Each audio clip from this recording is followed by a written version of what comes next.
Hello, good morning. मला तुमच्यासोबत एक गोष्ट शेअर करायची आहे. काल रात्री आम्ही सोसायटीत खाली गार्डनमध्ये खेळायला गेलो होतो आणि तिथं रुद्रच्या वयाची बरीच छोटी मोठी मुलं होती. म्हणजे लहान पण होती काही आणि मोठी पण होती. तर त्याच्यामध्ये असा एक मुलगा होता. खरंच तो खूप हट्टी आहे.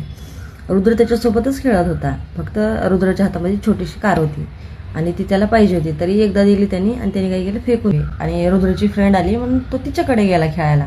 तर त्याचं असं म्हणणं होतं, नाही त्याने माझ्यासोबतच खेळायला पाहिजे. तर रुद्राचं त्याने एकदा दोनदा हात ओढला आणि एकदा चापट. रुद्र माझ्याकडे आला, मम्मी हा मला मारतोय, माझ्यासोबत खेळ म्हणून असं हात ओढतोय, मला दुखतंय म्हणून.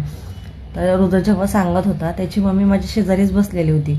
त्याच्या मम्मीचं असं म्हणणं होतं, तुम्ही त्याला ओरडा की असं करायचं नाही म्हणून. तरी मी त्याला बोलले, तू मारामारी करायला येतो की खेळायला येतो? तर मी माझं बोलणं संपायच्या आधी त्यांनी त्याच्या मम्मीला मारायला चालू केलं. का तू त्यांना का सांगितलं ह्याला ओरडायला?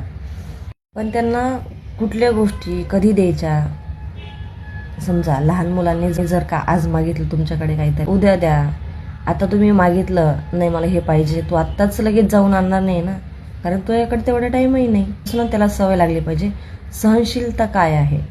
जर तुम्ही बाळाने मागितलं किंवा लहान मुलं आहे म्हणून त्याला शांत करण्यासाठी, चल तुला पाहिजे तर चल मी तुला लगेच आणून देते, हे आईवडिलांनी करणं चुकीचं आहे. जेव्हा पण मागेल तेव्हा थोड्या वेळाने द्या. आज मागितलं तर उद्या द्या, कारण कुठली गोष्ट अशी सहजासहजी मिळत नाही. पैसे दिले म्हणजे काही सगळंच आपण विकत नाही घेऊ शकत. उद्या त्यांनी काही मागितलं आणि आपण नाही देऊ शकलो आपण, तर मग आपल्याकडे वेळ पाहिजे ना थोडा तरी.